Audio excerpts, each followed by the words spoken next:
truly believe in the magic. What's up, Magic fans? I'm Mikey, and welcome back to this week's episode of Penny for Your Thoughts, the Orlando Magic UK podcast.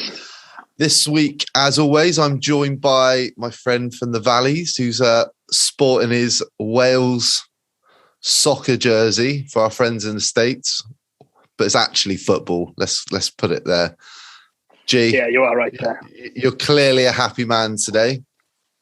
Very happy. We're going to the World Cup. I thought it was a North Macedonia jersey for a second. No, I liked Italy, if you remember rightly. So I was a little bit annoyed Italy went out, seeing as they did me a favour last summer. No, I'm very happy with the Welsh result against Austria in the sort of semi-final of the playoff to get into the World Cup. Obviously, we've got to face Scotland, and we've got a few Magic Scottish friends who I'm sure are listening to this and trying to wind me up somehow, one way or other.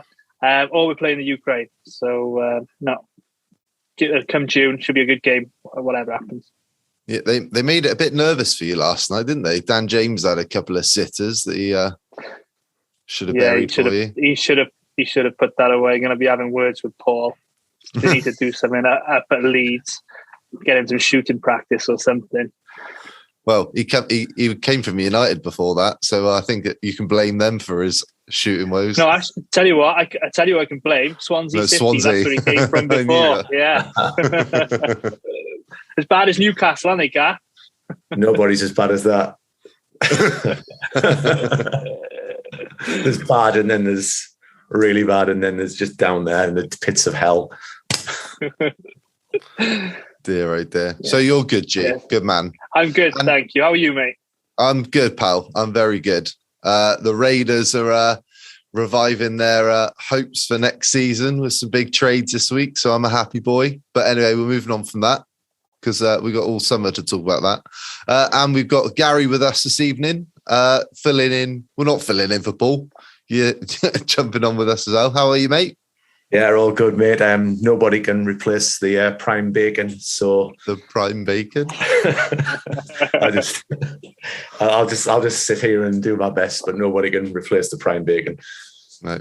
Paul's had a hectic week, so he's sitting this one out for tonight. So before we move on, make sure you support today's episode and visit the official NBA Store EU and Fanatics using our affiliate link in the description of the podcast. Shop the latest NBA gear and Orlando Magic merchandise, including jerseys, shorts, t-shirts, and more, available with international delivery. Use our discount code MAGICUK10 at the checkout for 10% off your order, or use one of the codes live on the website. Please note some exclusions may apply. You can find all of our links on our website, orlandomagicuk.com. So let's fire through some Magic news before we get into the rest of what we're going to go through tonight. So starting with really the big news of the week, a week on from the announcement that Jonathan Isaac will not return to the court this season as he continues his rehab from a torn left ACL. The Magic announced this Tuesday that J.I. suffered a minor right hamstring injury during his rehab and that he required a small surgical procedure. Jeff Weltman said, obviously, this was unexpected. No one will work harder than J.I. in the goal to return for the start of next season. So, guys, I think we were all kind of expecting J.I. not to be back as the season sort of progressed, but we obviously didn't expect some news like this to pop out this week. So what was your initial thoughts? What was your thoughts when you heard the news, and what do you think about what's going to happen now throughout the summer? And do you think he'll be back for next season? G? So it's a little frustrating in that we weren't told when it happened. You know, they've waited a couple of weeks or whatever it is. They could have just been honest about it and just told us straight away he wasn't going to come back. Obviously, the good thing is that it's only a minor hamstring injury and it's not on the same leg. So it sounds like that he's been doing some work and perhaps he's been overcompensating, using his right leg a bit more than his left just to to get better. He wasn't going to play. I think from reading up on it, the rehab time and to get, back fully healthy is about 5 to 6 months. 6-Man Show put that on Twitter. So kudos to them for finding that out. So it is what it is. We still, obviously, he's contracted. He should be in the team's long-term plans. So we've got to give him every opportunity. And I fully expect him to be ready for the beginning of next season. So it is what it is. It's not going to have an effect on the team this year. So he's got the time to get back, and let's just move on for me. Well, I haven't read a huge amount into it, but the Magic announced it, over a week ago on Tuesday. It was basically 7 days in between them saying JI is not coming back this season and then announcing that he's had surgery. So whether it's happened somewhere in between or whether it happened before, I don't think it happened before.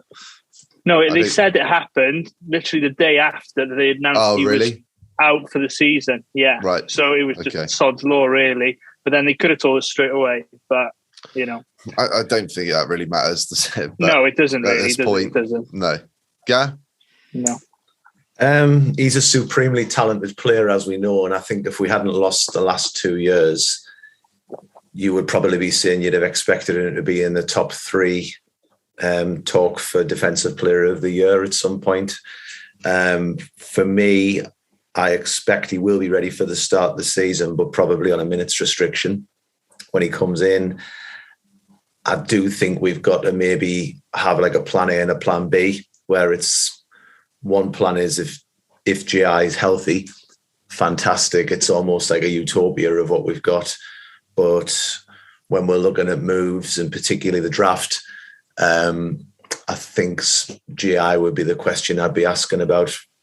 Who, if we land a top 3 pick, he could be the guy who loses out and is sitting on the bench, because we do have a squad to build, and until he can stay healthy, we've got to just say it's an added bonus and it's plan B with GI there. So I'd love to see him, but at the same point in time, the games have all been played without him, and we've got to have a second plan really about life without GI, unfortunately.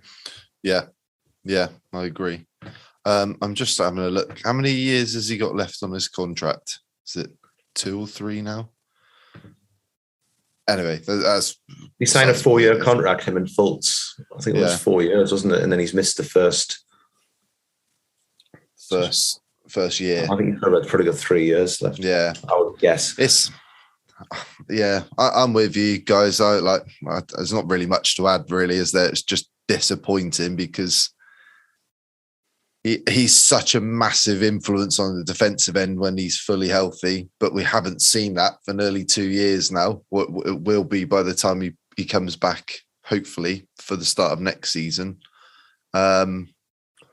It's tough, but at this point, I think we're going to talk about the draft. We've got mailbag and stuff later on, but yeah, he might get squeezed out. Again, I think we're just trying to stock as much young talent as we can and just create that competition. You just got to hope that he can put these injuries behind him once he shakes this latest one off and hopefully move on from there. But we'll see. It's going to be a long summer for JI, but hopefully he can get himself well soon. So on to the next bit of Magic news. Just a quick bit. Jeff Doughton Jr. was signed to a 10-day contract on Tuesday.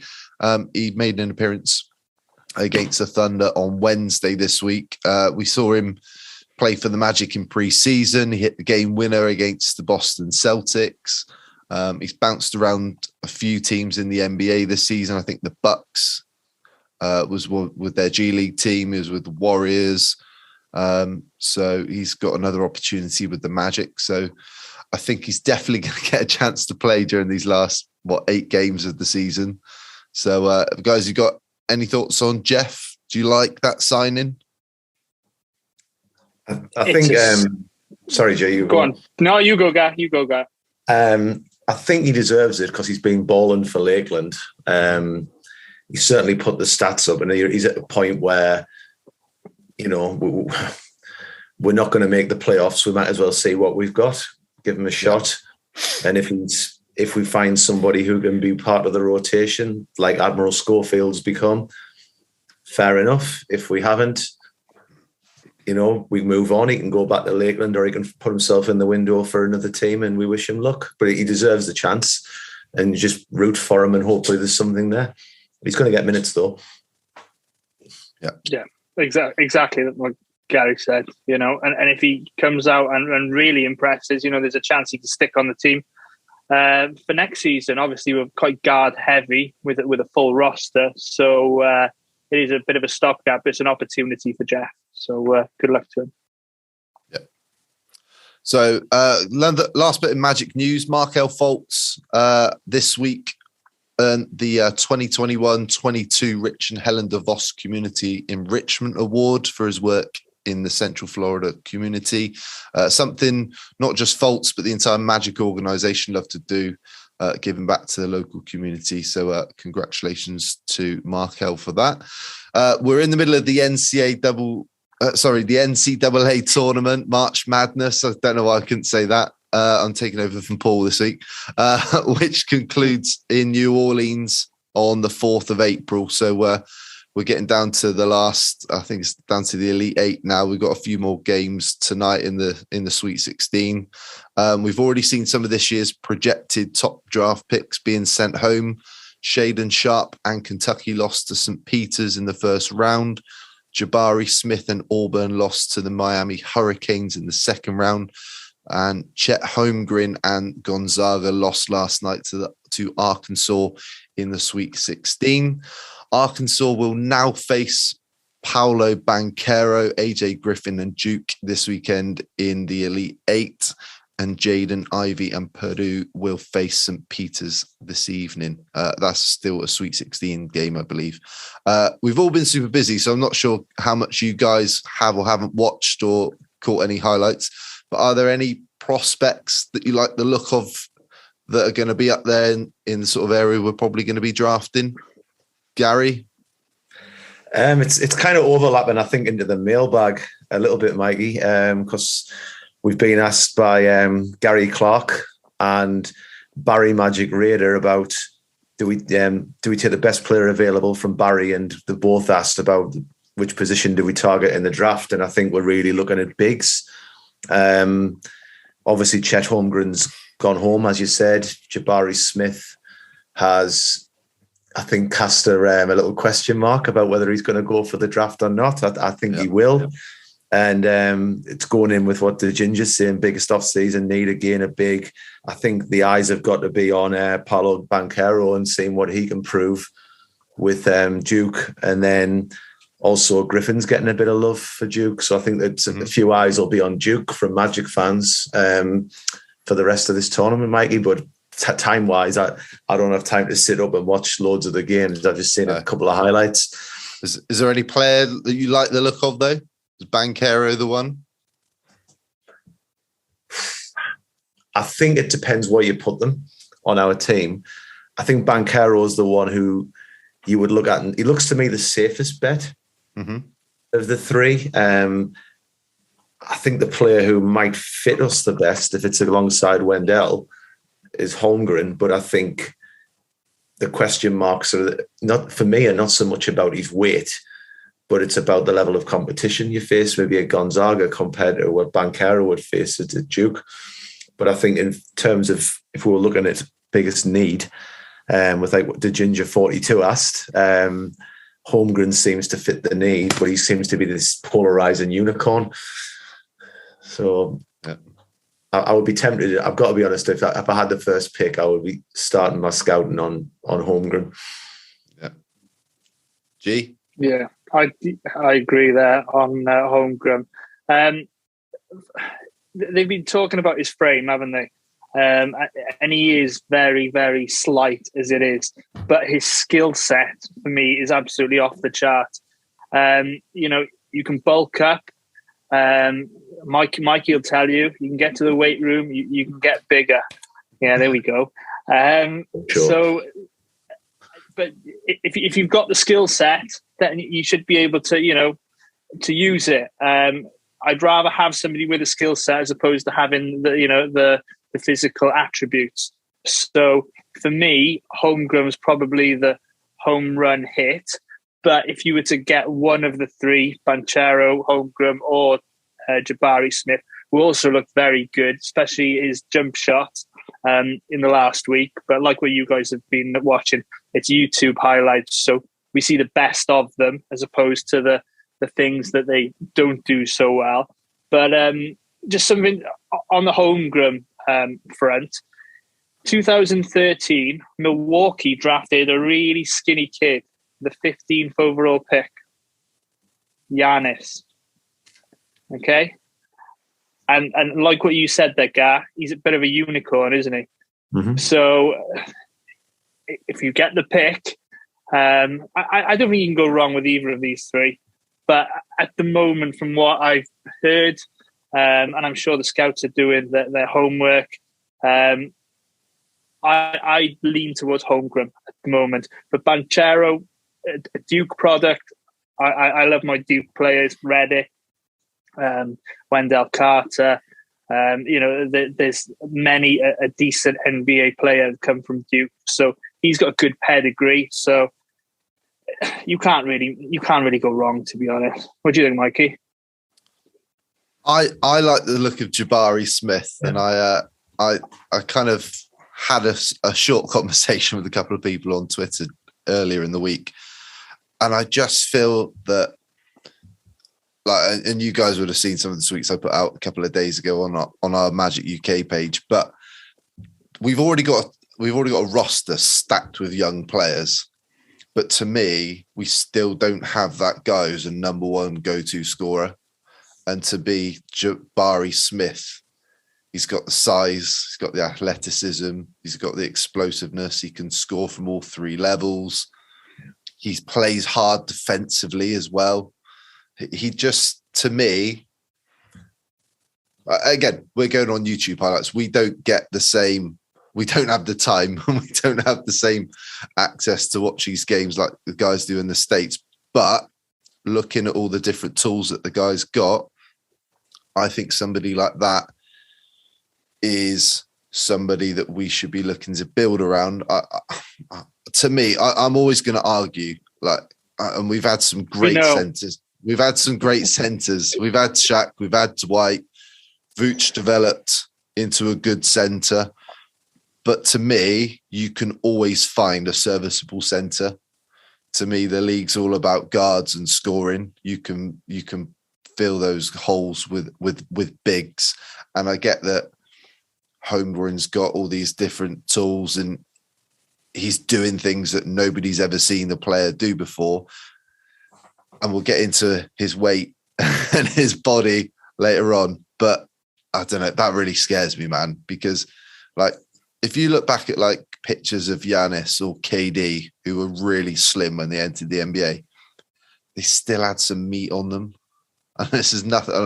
Nothing against Holmgren. I know he turns into a really good player, but he's just got such not a flimsy frame, but I don't know. There's just something doesn't feel right about him. Do you know what I mean? And I don't know. And people keep talking about, and look, we're going to get into the tank talk and stuff shortly, but people keep saying this draft isn't that stacked. There isn't as much talent. Next year's the one that you're going to be looking at. So to me, I don't know. Who knows? But I like, that's a long-winded way of saying I like Jabari Smith. It's interesting because on the our group chat, I know there's been a case put forward for Banchero within that, and I reached out because again we're in the UK, we've all got jobs, we don't have TV subscriptions for everything, but it's a case of we are going off highlights, and with highlights you see the best of. And I reached out to Cortez Paul, who's host of Balls in Our Court Pod, and he watches a lot of the NCAA, and I was kind of like, I like what I see from Jabari Smith, like what you said, Mikey, scorer, 3-level. To me, defensively is where he sold me as well. Like he just looks, he's got such fast hands and feet. And I was like thinking, man, him and Franz could be really dangerous together. And I was like, what do you think? And he came back with, he was pro Chet, based on the unicorn and what we know, like basically going towards our needs. But he put it in a really interesting way where he was really looking at it like a ceiling. And he just was like, look at the ceiling of Chet. And I think he made a comparison, because I'd said, I look at from highlights, I look at Jabari Smith and I'm like, I see Tatum on the highlights. Yeah. Yeah. And then I said, what do you think about that comparison? And he said, yeah, but when I look at him as well, I also see Tobias Harris. He went, which isn't, when you look at that, that's not a bad player. But if we won the top pick in the draft, would you pick Tobias? No. You know, and it's a really funny one, because I wonder if Chet's kind of got the highest ceiling by some way. But then when you look at the flaws, is like looking at the highest floor, would Banchero be like the safe pick, where it might be a case of he's not going to totally bust? You know, you're going to get like at least someone who's like a Wendell level producer. Whereas with Chet, as you said about I looked at his frame and I thought the same as you when I looked at it, because you looked at like Dwight. When Dwight came in, he was skinny, but he had shoulders still to grow into. Yeah. Whereas Chet seems as though he's quite narrow. Is the term I would use. It's things like there's just he's obviously strong. He still looks like a strong player, even though he's so slim. But like his forearms, like I weight train. I've done strength training for a long time, and this guy's just got nothing on there. And it just, I don't know, it just worries me. And when you play in the NBA and you're playing against, and I know people are having this argument that Chet will play the 4 if he plays in the NBA, not the 5. But he's still got to go against big, strong guys. I don't know. To me, if you're picking high up the draft, if you've got the first, second, or third pick, you go in the position we're in. You go for that ceiling, and you go with the player who's got the most potential. To me, regardless, like people are also making the case for Jaden Ivey as well from Purdue, who's apparently sort of like Ja Morant sort of style sort of player, from what people are saying. I haven't really seen much of him. I'm just going by what I've read. But and you think of all the guards we've already got. But to me, you think, well, if he's got a higher ceiling than what we've already got, then throw him in there and just see what sticks. But I don't know. Jeff, to me, regardless of where we end up in the draft, Jeff Weltman and John Hammond will draft the right guy, regardless. Yeah, I agree, because let's face it, they've proven and they know more about basketball than I ever will. So I'm just kind of like, hey guys, go on. You've proven it with Franz Wagner. Knock yourselves out. Okay, so on to the weekly recap. The Magic have played 4 times since we last recorded on Thursday last week, starting with the Detroit Pistons. We'll quickly move on from this one. The Magic lost 134-120. Franz Wagner finished with 26 points and 5 rebounds. Terrence Ross had 17 points off the bench, 16 for Mo Wagner as well. The Tanker Boys, whatever you want to call them, the Tankers, would have been happy with this loss. Then on Sunday, the Magic beat the Oklahoma City Thunder 90-85. I'm going to be honest, I only watched the first half of this game, and I was like, do you know what? I can't waste an hour of this. So I ended up watching the condensed second half of that. But there we go. So yeah, the Magic won by 5 in that game. They then went and played the Golden State Warriors in a game where they took a big lead in the first half. The Warriors come back in the third quarter. And just as the Warriors thought they were just about to see the game out, the Magic decided to turn a 14-point deficit around in the closing minutes of the fourth quarter and beat the Steph Curry-less Warriors 94-90. And then on Wednesday evening, the Magic traveled to OKC to take on the Thunder again. And the Magic come out losers 118-102. So just a quick recap, guys. Any thoughts on the week? I think the Warriors game was certainly one that we enjoyed, but there was a few people online that didn't. Were you, when you said the tankers, Mikey, were you talking about tanking or Cockney rhyming slang? There was nothing intended at all, Gar. Just asking. Just ask. I'll let G go first. If you want to, G, and then I'll. Yeah. All right. Okay. Let's glaze over that Detroit game. You know, both teams were tanking. It wasn't pretty. It is what it is. That OKC game on Sunday, I mentioned this last week. Obviously, I really wanted to win that with my brother being an OKC fan, although he's very much in team tank with OKC, as I'm sure your friend is, Gar.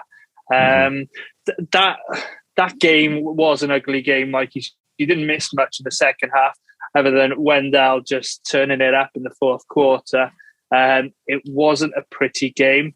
And if I was to say the worst opponent the least talented opponent we've played this season, I would say it was the Oklahoma City Thunder. I didn't see much from them. Obviously, they're missing Shea Gilgeous-Alexander, but no, that was what it was. But it was, like you said, that Golden State game was the highlight of the week. Obviously, they're second or third in the West, whatever they are. Obviously, to get a blue chip win over a team like that, even though there was Steph Curry less, you had to mention that, didn't you? And really, just to put a sock in the mouth of all those Golden State fans at the Amway Center, it's our arena. And you know, I know Gary's going to be very loud come 2 week Sunday, whatever it is, when he's there for the Miami game, and I'm sure there'll be a lot of Heat fans in. So it's always good to beat the bandwagon. But you touched upon some of the people not happy that we won that game. I've got to totally disagree that, you know, it was a game that we should have lost to help the tank. I've got the odds in front of me, and I'm sure we'll touch upon this a little bit later on. It's not going to move the needle that much, and it's better for the confidence of our young players being in the position that they were, like Franz Wagner going to the line with Jordan Poole in his ear, trying to put him off, trying to knock down three free throws to win the game, which he did. Cole Anthony dishing to Mo Bamba, a couple of key defensive stops at the end of the game. That's going to stand our players in good stead in the future. So, you know, a really good team win. So something to build upon, absolutely. The game against OKC on Wednesday with Wendell not playing. I mean, I changed my magic moments as soon as I found out Wendell wasn't playing, because I thought, right, this is going to be one of those games. That game obviously does help the tank with OKC vying for positions with us. So it is what it is. But no, that highlight of the week obviously was that Golden State win. Absolutely. I can't disagree with anything you're saying there, G. I would, starting off with the Detroit game, all I would say is I don't ever want to see Sadiq Bey put 51 points on Orlando or be allowed anywhere near that again, because Sadiq Bey is a decent player, but he's not a 51 points a game where you can't be stopped torch player. And we made him look as though he should have his own designered shoe with their Jordan brand or something like that on that game. And it was just disheartening to sit through that, really. And this is where, like, when you were touching on the tanking thing, it's all fine and well. And I get the tanking argument. I understand it. You've said about your brother, G. My friend, I think there's a lot more tankers in the OKC fan base than they are in the Orlando one, actually. But if you're paying money to go in the Amway every single week, you don't want to be told of like, oh, I'll just sit there and watch Sadiq Bey turn up and score 51 points on your team, where you've got to sit there and part with, say, $100 for the privilege of doing it.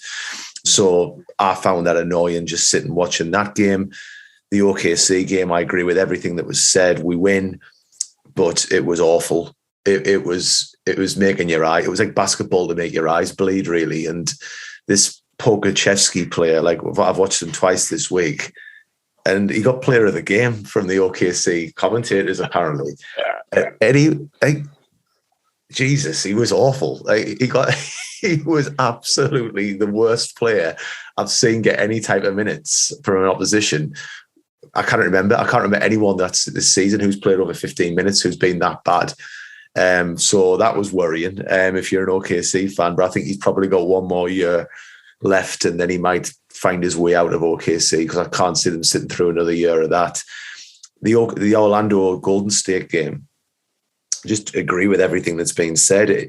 The experience that brings, like, you can't tell me that people like Franz Wagner, Wendell Carter Jr., Cole Anthony, guys who at some point in the season, Cole's first third of the season, Franz is a rookie season, and Wendell, who's been in most improved player form since the All-Star break, you can't tell me that they don't want to win that game, because if I was Wendell Carter Jr., and I'm looking at it and I'm like, yeah, I'm either the 4 or the 5 for this team going forward, I would be really annoyed if the coach pulled me out when I've got like 19 points and 8 rebounds to say, sorry, Wendell, can you just take a seat down on the bench there whilst we just tank this game now, because we've done really well, but we're looking at Paolo Banchero or Chet Holmgren. Like, that ain't going to motivate a 22-year-old who's been superb. And then the game, I agree with everything. As soon as I saw Wendell wasn't playing, and then saw them like watching the game and the minutes distribution in the second half,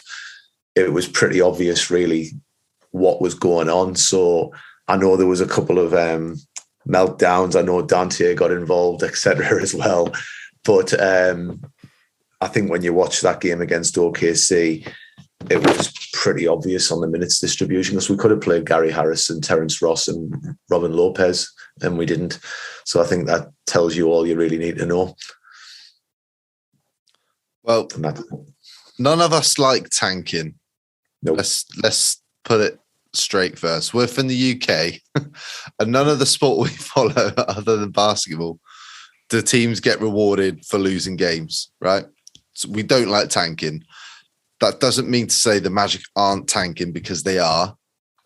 But there's a difference between tanking and asking players to purposely lose games, which is what I think one or two people are complaining about. Again, you guys saw some of the tweets I put out after the Warriors game. That game, coming back from 14 points down against a really, really good Golden State team, is valuable experience for the likes of Franz Wagner, Wendell. You guys have already covered all of that, right? Now, if that was Terrence Ross come off the bench and putting 30 up to close the game out and win the game, or in years past where we've had Vooch and Fournier and people were complaining we were winning games down the stretch when really we should be tanking and all that sort of stuff, then I could get it. But the fact that the young guys are getting the job done and they're learning from it. And here's the other thing, right? We lost 150 to 108 to the Brooklyn Nets. We then lost 134 to 120 to the Pistons. 2 games where I started to look at it and think, do you know what? This team look like they're checking out a little bit now. They've got one eye on the end of the season. And then they come back and do that against the Warriors. And after beating the Thunder as well, that shows that they're still locked in. They still want to compete. They still want to play hard. Yes, the Warriors didn't have Steph Curry, but they're still a very, very good team with Draymond Green and Klay Thompson. I know G had a few gripes about Draymond, but we won't go there. But yeah, games like that, I don't mind, right? And it's a lottery. We'll get into all of that in a minute and where the chips may fall, whatever. But asking players to purposely lose games is just the most ridiculous thing I can ever think of. And like I tweeted, you can't say to Markel Fultz or Wendell, all these guys that were part of that comeback win against the Warriors, that wasn't valuable experience for them, because it was. The only reason it wasn't, the only reason that game was pointless is because we've got no hope of making the play-in or the playoffs. But it's still good experience in my eyes. And look, if you want this team to lose, if you're a fan and you purposely want them to lose, asking the players to not play well, to lose a game, that is not the culture this team wants to build. If you want to win games, if we want to win a championship, which is what all this is all about in a couple of years' time, you have to instill that winning mentality, and it's a balance. Now, they are tanking because if you look at like the playing type, look, the second half of that OKC game proved it. I think the starters were like plus 20 something when they were on the floor. The bench were like minus 118, and you were playing minus 37 each. Yeah, was it? Jeff Dalton Jr. was playing, and you had Brasdekas playing, Admiral Schofield, Terrence Ross, and Gary Harris haven't played in the same game for the last 7 or 8 games. I think the Pelicans game was the last time the two of them seen the floor together. So the Magic are basically going, well, you sit one night and we'll play the other one, and then the following night we'll switch you over. And they're only playing like 20 minutes a game. So look, we are tanking. We are playing the odds. And I think the loss to the Thunder and the Pistons were certainly more important than losing to the Warriors. But yeah, do you know what? I can't wait till this is over. Do you know what I mean? It's just mind numbing. So I'm going to recap a couple of things. So the Magic are 20-53, currently last in the Eastern Conference with 8 games remaining. Now I was having a quick look on Tankathon on the remaining strength of schedule. So the Magic currently have the 13th hardest schedule left out of all the NBA teams with 8 games remaining. They've the easiest games they've got on here is against we've got the Kings, we've got the Wizards, and we've got the Knicks. The Pistons are right behind us in 16th place. They've got a game more to play than us. So if they lose that, we're both tied, but Detroit have the tiebreaker over us because they've won the season series 3-1. They've got OKC, Indiana, the Wizards, and New York as well. Here's the good thing, right? Houston have got the 29th the hardest schedule. So essentially they've got one of the easiest schedules remaining. They got 9 games left. They play the Kings twice. They play the Blazers twice, the Spurs and the Hawks. That's apparently their easiest games on based on teams' records at the moment. So the Magic are currently 20-54. Detroit are 20-53 with that extra game to play. Houston are 18-55. Now, the fact that Houston are on paper have an easier schedule might mean that we might even be able to catch Houston if we're talking about losing games. But we will see. Now, I think you guys might agree, disagree. Now, there's a lot of people complaining about, the bottom 3 have the same odds. That is true for the top 4 picks. I think the thing that some people are missing online is the fact that if you're in Houston's position, the furthest you can fall is 5th. If we stay where we are with the second worst record, the furthest we can fall to is 6th. Detroit 7th, OKC 8th, and so on. So I think, yes, the odds are flattened out, but it's dropping spots in the draft, which we saw last year. We were the one team that got bounced out of that, finishing with the 3rd worst record. So quick thoughts, guys, or anything you want to add to what I've said? It's a lottery. It's a lottery. It's a 50-50 chance you're going to pick in the top, I don't know, 4 or 5, whatever it is. Top 4, if you're in the top 3 in terms of percentage. It's a lottery. There's not much you can do with it. I've got Tankathon up. I can press the button if you like, just to see what happens. Should we do one each? Go on then. Go on then. Right. Go on then. I'll go first. Right. So we have the Indiana Pacers picking first in mine. The Magic pick second. The Pistons pick third. and a Laker pick conveys to the New Orleans Pelicans 4, with Houston dropping to 5. So I think we take that, especially with the Lakers losing a pick. So happy days. This has got Portland jumping 6 spots to 1. The Pelicans jumping 9 spots to 2.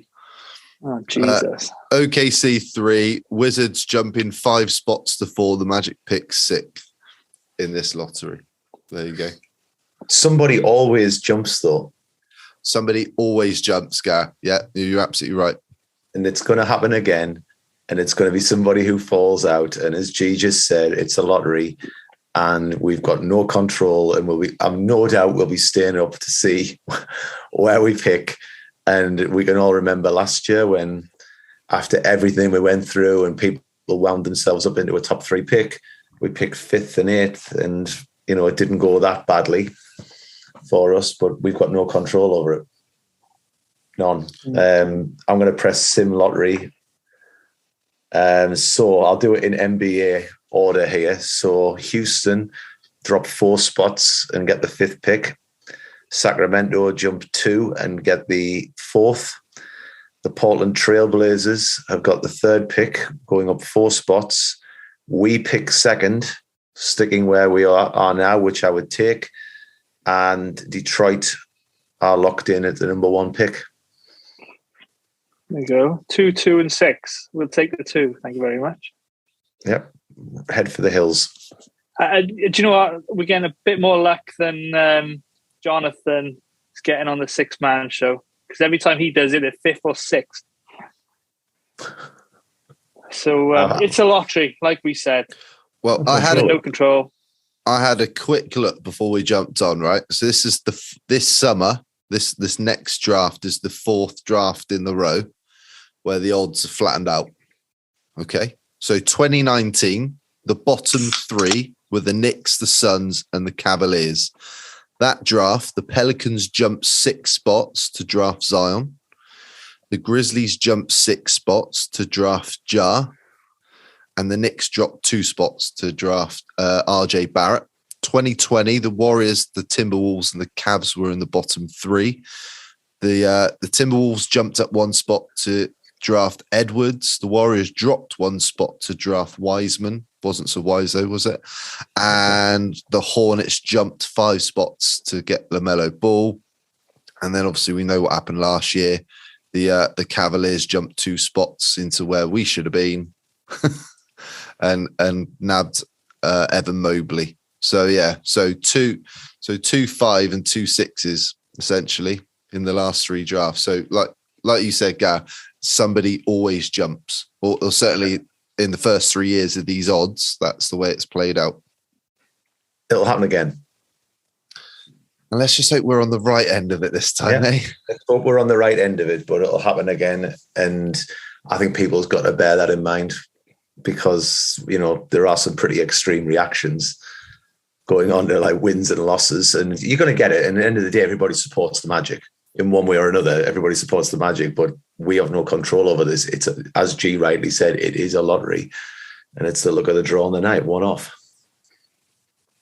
And I heard Philip Rossman Wright say this the other day on an episode of Locked On Magic. Shout out, Phil. That the win over the Warriors could have been the win that actually gets us the number 1 pick. Or it might lose it. You just don't know. Like, you genuinely just don't know. And I know people are going, oh, well, I'd rather have better odds and this, that, and the other. True. But that still doesn't guarantee anything. Like we saw last year, we had joint top odds to get the top pick last year, and we ended up 5th. And we still got Jalen Suggs. So this year, it's a little bit more. Go on, Gary, you were going to say something. I was just going to say, so what happens if we start slowly next year with like a rookie coming in, trying to find their way in the league, and we get to December and we're, say, 12th in the East? Do we start tanking for this Serbian kid who's coming in, who's 17 years old with a wingspan? Is that what we're going to do? Just tank every single season? Right, on to Magic Mailbag. So first question comes from Anthony Unwin on Twitter. So I'm going to give this one to G. How should the front office handle our assets and cap space they've accumulated? He says, I think we can package our top pick and whatever other assets it takes to trade for a superstar. We should do so. What do you guys think? And are we trying to draft another young star or are we trading for one? Very good question. Anthony. It is. And obviously this is just my opinion. This is just, I could be very wrong. For me, I don't think that there's a disgruntled star out there that is available. We don't know what these other teams are thinking who do have stars. Obviously, mid-season this year, the Boston Celtics were talking about Jaylen Brown being traded or, keeping Tatum, but they've obviously turned things around, which is quite unfortunate. But I can't see a star other than potentially, like a Bradley Beal, who is probably not in our timeline in respect of being competitive and given his contract and salary. Unless you guys can think of somebody that is possibly available. Obviously, there was Ben Simmons before the trade to Brooklyn. So for me, I can't see the front office making a trade of, the pick with possibly salary or a trade exception for a star this season. Then when it comes to assets and cap space, we've obviously got a lot of assets. We haven't traded any first round picks, which credit to the front office. And they're making a case that, having cap space available. Now, obviously, we've got Gary Harris, who is up for discussion in the summer. Myself, I'd look at, I don't think there's a great free agent pool this year. So I would look to maybe offer Gary Harris a larger contract for a season, just to bring him back for the year. So we've still got that flexibility then the following season. It's a tricky one. And, that's why John Hammond and Jeff Weltman are paid the big bucks. There is so much to consider and balance out just to make sure that you have adequate cap space, the flexibility, positionally, also on the roster. We do want another 2016 when we had about 20 centers on the roster with, signing Biyombo and everyone else. So I think we'll draft the best player in the draft, and then I think he'll be shrewd when it comes to free agency and look to make not a financial commitment for more than 2 seasons. And have an eye on free agency in the forthcoming years. Gary? For me, I think G's bang on the money. The only thing I would say is it depends really who comes available. If you said to me the Magic would get a hold of, say, Brandon Ingram, who would fit our timeline, and, just say Zion completely disrupted the Pelicans, which I don't think is going to happen with McCollum there. Or if something blew up in Utah and Donovan Mitchell became available, I would just hold the pick and do best player available, because I don't think someone's going to fit our timeline that would be worth it that you can see right now. Who knows? But for me, it would have to be someone like Brandon Ingram who would make me want to do a package and give up a pick. And if you're Utah, you ain't trading Donovan Mitchell, you get rid of Gobert. Exactly. Don't you? They're not mad, but I just that was the only other 2 names I could think of who floated, Yeah. I think I mentioned Brandon Ingram on an episode earlier in the year, but even I don't think that's realistic either. I genuinely think we're just going to roll over it again next season. Just bring everyone back, keep a few vets on the team, and keep stockpiling assets. Keep your picks, make the most of them. Pick high, pick players with a long ceiling. High ceiling. High ceiling. Yeah. Obviously, you got Terence Ross's money coming off after next season as well. So you got potentially Gary Harris's money this year. If you bring it back for a season or whatever, then you got Terence Ross's money coming off. You're going to be in a good position. You just want to make the roster an attractive proposition for any free agent who thinks, oh, if I come there, I can get them over the hump. That's all you need. And hopefully we find that star in the draft. That's where they're to be found, really. I think that's the first hurdle, isn't it? We might have already have that star on the roster. Who knows? Markel. Mate. Look, we were talking about Cole at the start of the season, how well he was playing. Do you know what I mean? I think Wendell's got all-star potential. Like we've got a lot of talent on this team, and I think people want to chase this shiny new object, don't they? This bright young player coming out of college, just going to take 4 years to even develop into something that's going to be of any real meaning. I don't know. Okay, next question. The Ginger 42 on Twitter asks, biggest need for the off season. Don't think we need much personally, but I think another centre so Wendell can move to the 4 and Bamba can be a weapon off the bench if we decide to keep him. So, Gar, biggest off season need then? Agree with that. I think it's a centre, and that's why if you got the number 1 pick, Chet Holmgren is quite intriguing, and you take a long look. So for me, it would be the centre position. And Wendell, really, with what you said there yourself, Mikey, about he's looking like a star. He slips into where GI is, and then should Jonathan Isaac ever get healthy, we have that conversation when we get to it. So I think centre's the glaring hole on our roster, and that's what I would look at, and perhaps that's what the draft's going to address. One way or another. I'd agree with you absolutely. Centre. Obviously, we don't know what's going to happen with Mo Bamba. He's a restricted free agent. I'd like to think that we're going to bring him back. I've seen enough from him this season that I think he can do a job, especially off the bench, as we discussed last week. So he'd be going up against, lesser opponents. And I have liked a lot of, his cuts and his finishing the lobs in recent weeks, especially with Markel back on the floor. So centre, yes. And Mikey said this a number of times. You can get a decent centre, who will set decent screens, rebound the basketball, defend well. A couple off the top of my head, I don't know if they're free agents, like Mason Plumlee, Yusuf Nurkic, I'd love on the team. Someone like that who's solid, So, but I don't know what money they would command. But in fairness, Robin Lopez has been very good this season. So, I'd like to see him back as well. Are we talking starting centre or backup?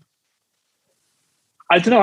I think I don't know. It's a tough one, isn't it? Is Wendell our 5 of the future, or is he a 4?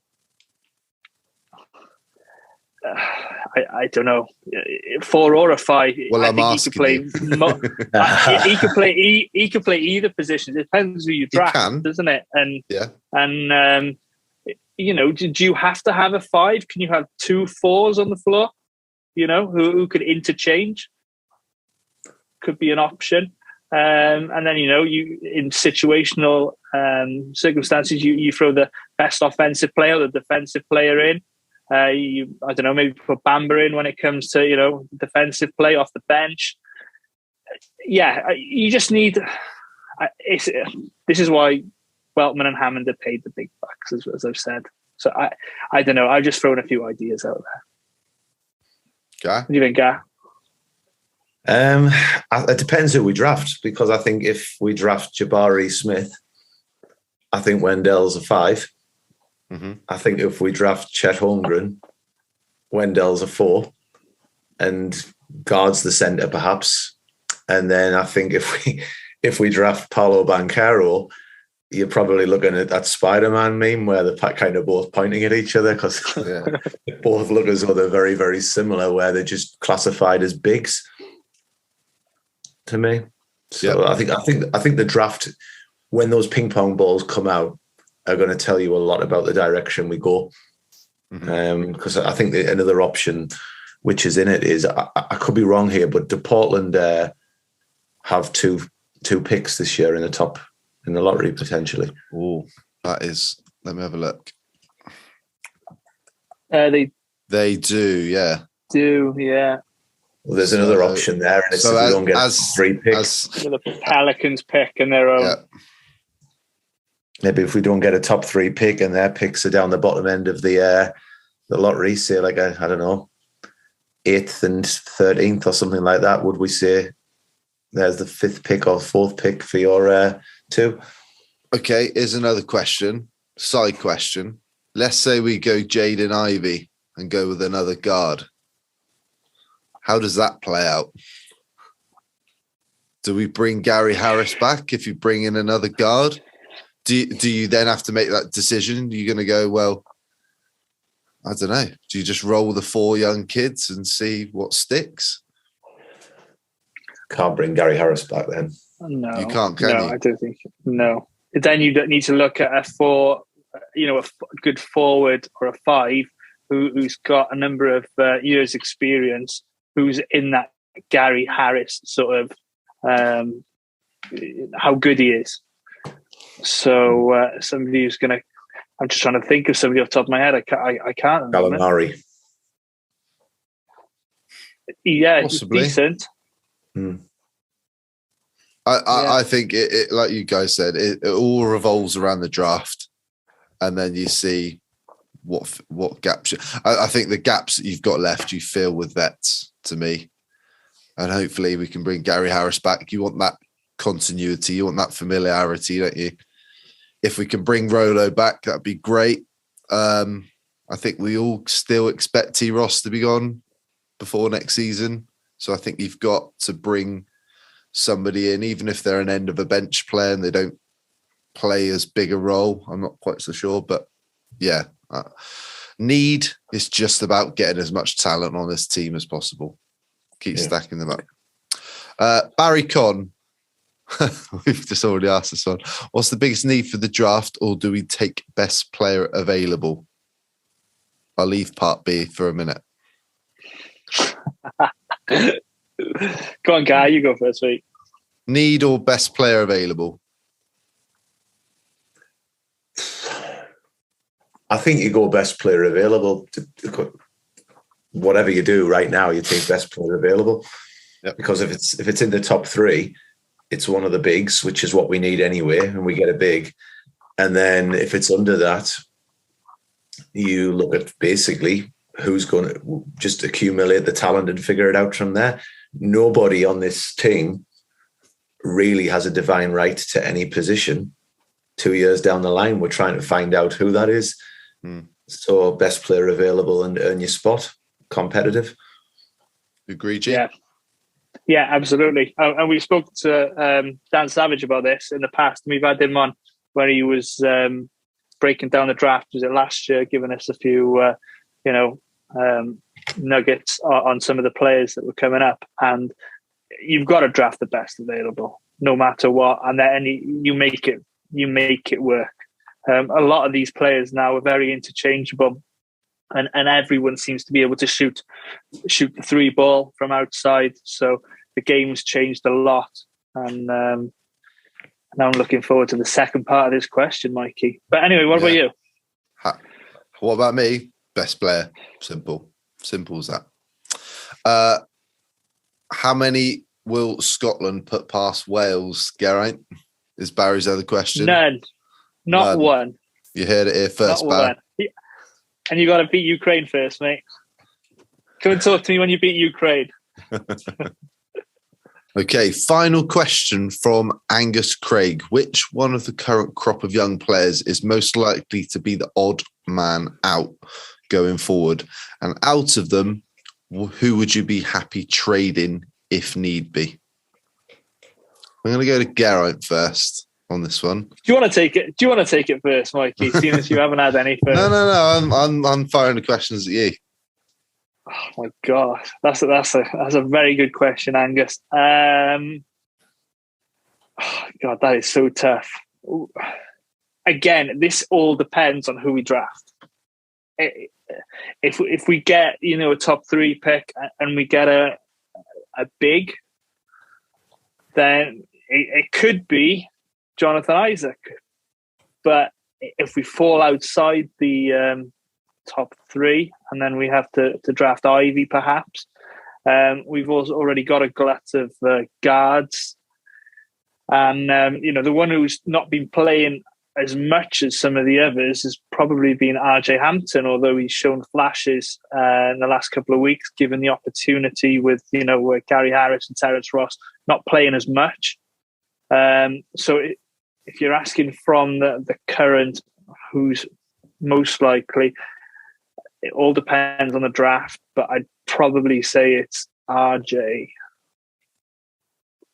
But I like RJ a lot, so I don't know.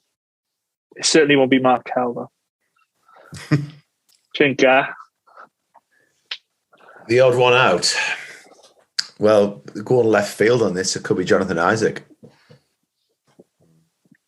Because we don't know when he's going to be back on the court. We've lost 2 years. Really, people can't remember much about his contributions in a Magic uniform. It's been that long. He's not even on the same team anymore when he comes back. The team he was on was the Vooch team. Wendell's played the 4 most of the season. Franz offers some of the things he does if he slips up there. Chuma's done okay, once he found himself this year. And then we've got a draft where we're aiming for the top 3 full of bigs. So I would say the likelihood is that the odd man out could be JI. Because he's got to get back to fitness and then find his way into a team which wasn't the team he last played with. I'm gonna go just to be different. I think Mo Bamba's the odd man out. There is part of me that thinks, I don't know, the last few weeks I have this feeling that he is going to come back, but if you go and draft Chet or Paolo Banchero, I know Paolo's more of a 4, but you've already got Wendell. Like, is Mo going to be happy coming off the bench? I don't see that happening. I think if Chet's the guy, I think if we get the number 1 pick and Chet's the guy, I think Bamba is out. Moving on to predictions for the week then. So since our last episode, the Magic went 2-2. Geraint correctly predicted last week that the Magic would go 2-2. Gary, me, and Paul all went 3-1. And I believe Paul and I both said we beat Golden State. So there should be a little half point for me and Paul for last week. No half points, mate. Come on. No half points. Can't move the goalposts. So because Gary jumped on later in the season, next year, as we keep saying, we're going to add Connell and Gary to the standings. But at the moment, Geraint and me are tied 8-9 with 2 weeks left of the season. Paul is 7-10. Gary, are you keeping track of yours? Nope. Okay, so we play 4 of our last 8 games before we record our next episode next Saturday, the 2nd of April.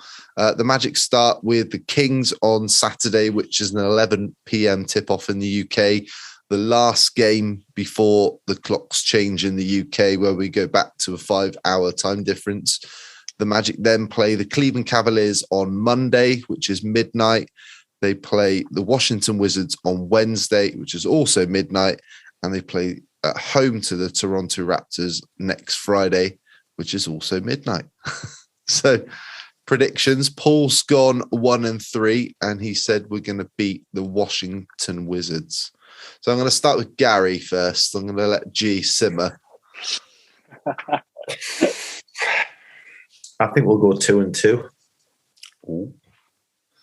I think we might get wins against the Kings and the Wizards. I'm saying that because allegedly Wendell's fit. And I can't see us beating the Cavs and the Raptors because they're essentially jogging for position to avoid the play-in. So I think they're going to probably beat us. But I think we've got better form than Washington and Sacramento at the minute. So unless we go into a real like Oklahoma City level hard tank and do what we did in the second half of the game, I think it's 2-2. But if we give big minutes to some of our players, then there could be 1-4. But I think I'm going to go 2-2. Optimistic hat on. Big G. I'm going to go 1-3. As Gary's mentioned, we're playing very well since the All-Star break, especially on the defensive end. But after the OKC game on Wednesday, I think we're going to see more people sitting out. It's not something I know. It's something that I'm assuming may happen. I can see us beating my favourite team from the Western Conference, the Sacramento Kings, seeing this as our home game. The reason they're my favourite Western team is because Nick Anderson used to play for them. So in case you're wondering why. And then, yeah, like Gary said, the Cavs, the Raptors are jockeying for position. And then the Wizards are on the road. And it's just sod's law. You know, we're going to have Kyle Kuzma do something, or Kristaps Porzingis. Is he playing at the moment, or Kristaps Porzingis is playing? Yeah, pretty sure. He is. So you're going up against Porzingis and Kuzma, you know. So yeah, I think we might see a few players missing for that. So I'll go 1-3, beating the Sacramento Kings. Oh, do I go the same as G and take it to the last week of the season? I would be the coward's way out, mate. It would be. I'm going to worry, say... I'm hosting next week, so you get first dibs next week, remember? I'm going to go 0-4. We are going to tank properly to the end of the season. I said this several weeks ago. We hate tanking, but I did say, Paul also repeated it. We made it this far. We've got this far this season. Let's just get the job done. So we're going to go 0-4 this week.